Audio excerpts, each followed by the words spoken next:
안녕하십니까. JK와 위기관리TV의 행복한 시간 만들기 박재갑 박사입니다. 이번 시간에는 중년부부의 가족관계 스트레스 중에서 중년기의 고혈압 등 심혈관 질환 위험 요인들이 있으면 인지기능 저하가 촉진된다는 연구 결과가 발표되었습니다. 미국 샌프란시스코 캘리포니아 의과대학 신경과 전문의 크리스틴 에픽 교수 연구팀이 중년 남녀 2,675명을 대상으로 5년에 걸쳐 연구한 조사 분석 결과 이 같은 사실이 밝혀졌다고 메디컬 익스프레스가 2020년 7월 16일 보도했습니다. 건강한 노년기를 맞이하기 위해서는 서구화된 식생활과 운동 부족으로 인하여 성인의 주요 사망 원인과 만성질환의 최대 위험 요인으로 대두되고 있는 대사증후군의 예측 요인을 건강 행태와 식생활 중심으로 알아보도록 하겠습니다. 박서은 논문에서 인용했습니다. 대사증후군은 높은 혈압, 복부 비만, 높은 혈당, 높은 중성지방 혈증, 낮은 콜레스테롤 혈증 중 한 사람이 3가지 이상이 비정상적인 범죄에 포함되는 경우를 말합니다. 미국 콜레스테롤 교육 프로그램 진단 기준에 따라 수축기 혈압 130mmHg 이상 혹은 이완기 혈압 85mmHg 이상, 중성지방 150mg/dl 이상, 고밀도 지단백 콜레스테롤은 남자가 40mg/dl 미만, 여자가 50mg/dl 미만, 허리둘레는 남자가 40인치 초과할 경우와 여자는 35인치 초과할 경우이며 공복혈당은 110mg/dl 이상을 기준으로 제시하였습니다. 대사증후군에 이환되면 심혈관에 걸려 사망할 위험은 1.78배 높아지며 대사증후군은 사망 및 심혈관계 발생 확률을 유의하게 높임으로써 대사증후군의 개별 요인들보다 더 뚜렷한 질병 연관성을 가지게 됩니다. 그리고 대사증후군의 원인으로는 서구화된 식생활과 신체활동의 감소가 주요 원인으로 지목되고 있으며 이러한 식생활과 신체활동의 감소는 비만을 유발시키는 주요 원인으로 작용하여 각종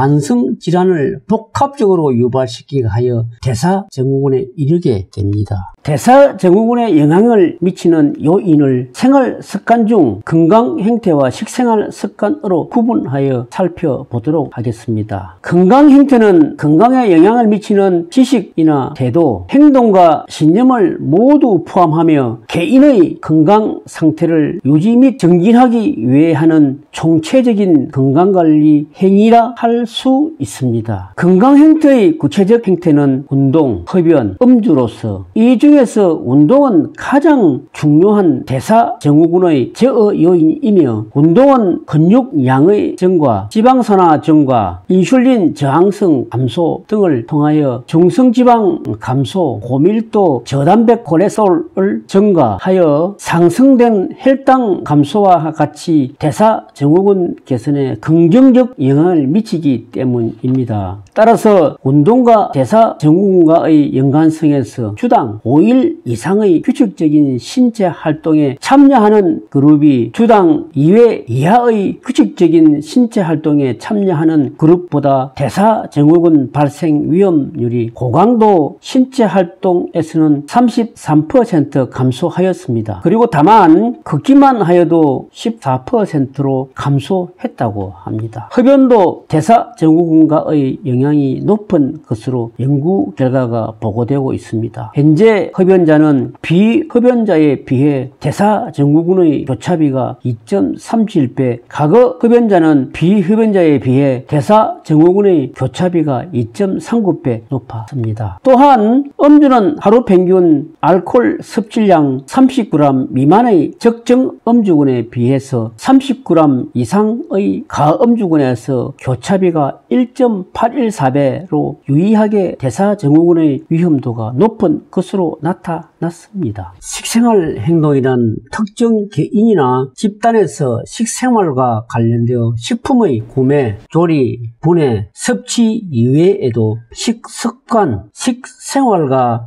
관련된 신념과 태도 등을 이루는 일처의 행동을 의미합니다. 이러한 식생활 행동은 대사증후군의 발생 위험을 높이거나 낮출 수 있다는 다양한 연구에서 제시되고 있습니다. 식생활 행동을 통한 대사증후군 발생 위험의 감소는 체중과의 연관성이 있으며 체중이 5에서 10%만 줄여도 중성지방이 현저하게 줄고 고밀도 지단백 콜레스테롤은 증가하는 효과가 있으므로 식생활 습관의 개선만으로도 대사증후군의 빈도는 41% 감소하는 것으로 조사되었습니다. 대표적인 식생활 행동과 대사증후군의 연관성 연구에서 규칙적 식사, 외식 행동, 영양소 섭취 등이 중요합니다. 첫 번째로서 규칙적 식사와 관련해서는 아침 식사를 하는 것과 싱겁게 먹는 식습관 실천 그리고 건강한 체중을 위해 활동량을 늘리고 적당량을 먹는 생활 습관은 남녀 모두에게 대사증후군의 예방인자로 도출되었다고 제시하고 있습니다. 두 번째로서는 외식의 경우도 대사증후군과 관련성이 있으며 연령층에 따라 큰 차이가 나타나는 영역이며 성인의 경우 직장생활, 학생의 경우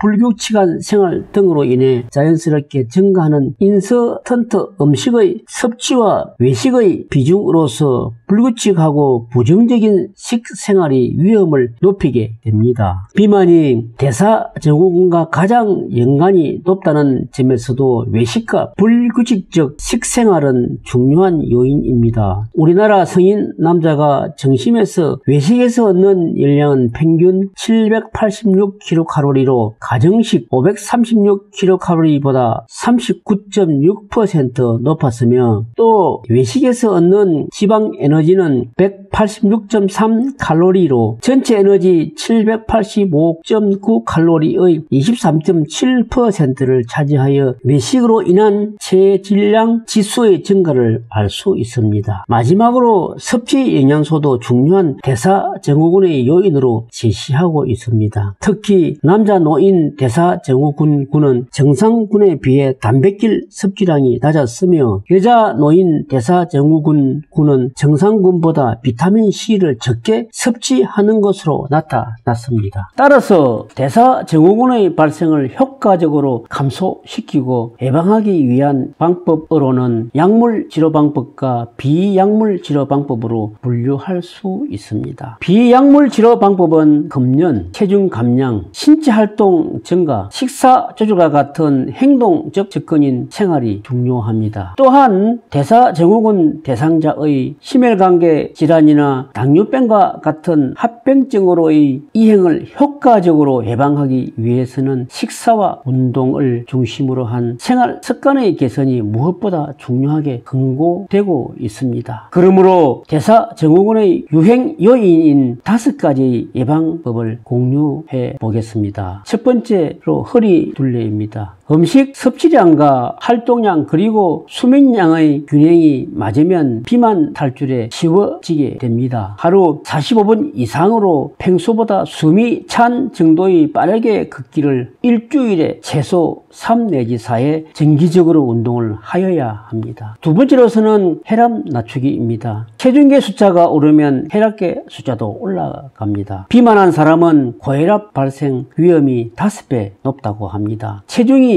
1kg 증가할 때마다 수축기 혈압은 1.1mmHg, 이완기 혈압은 0.9mmHg씩 증가한다고 합니다. 생활 습관의 변화도 필요합니다. 저염식과 정기적인 혈압 체크로 높은 혈압에 대비해야 합니다. 세 번째로서는 혈당 내리기입니다. 혈당이 오르면 합병증 발생 위험도 올라갑니다. 생활 습관으로는 스트레스를 해소해야 하고 규칙적인 식습관과 운동, 정기적인 혈당 측정으로 당뇨병 예방을 해야 합니다. 네 번째로서는 높은 중성지방입니다. 고칼로리 음식 섭취 후 열량 소비를 제대로 못하면 칼로리는 중성지방 형태로 피부나 내장에 축적되게 됩니다. 생활습관은 술이나 고열량 식품, 탄산 음료를 줄여 혈액 내 중성지방을 줄여야 합니다. 다섯 번째로서는 좋은 콜레스테롤을 높여야 합니다. HDL 콜레스테롤은 혈관에 쌓인 지방 덩이를 간으로 끌고 가 분해시키는 혈관의 청소부 역할을 합니다. 생활 습관으로서는 갱가루나 등푸른 생선 등 양질의 음식을 골고루 섭취하고 근력, 유산소 운동 등으로 HDL 콜레스테롤 수치를 높여 주어야 합니다. 결과적으로 대사증후군이 있는 경우는 심혈관 질환 발생 위험이 2배 이상 높고 당뇨병이 발생할 확률도 10배 이상 증가한다고 합니다. 국민 3명 중 1명꼴로 대사증후군을 가지고 있으니 거의 국민병 수준입니다. 음식은 적게 먹고 운동은 늘려야 합니다. 청소년의 대사증후군이 발병률이 높아진 것은 인스턴트 식품, 패스트푸드 등을 비롯한 고지방, 고칼로리 음식 섭취와 함께 방과 후 과도한 학업생활, 인터넷, 스마트폰의 보급 등으로 신체 활동량이 급격하게 줄어든 것이 주된 원인일 것입니다. 슬기롭고 행복한 식습관과 평상시에 여유로운 생활 운동으로 건강한 모습으로 어울려서 행복을 추구하는 중년기와 노년기를 보내기를 기원합니다. 오늘도 JK와 위기관리TV의 행복한 시간 만들기에 같이 하여 주셔서 대단히 감사합니다.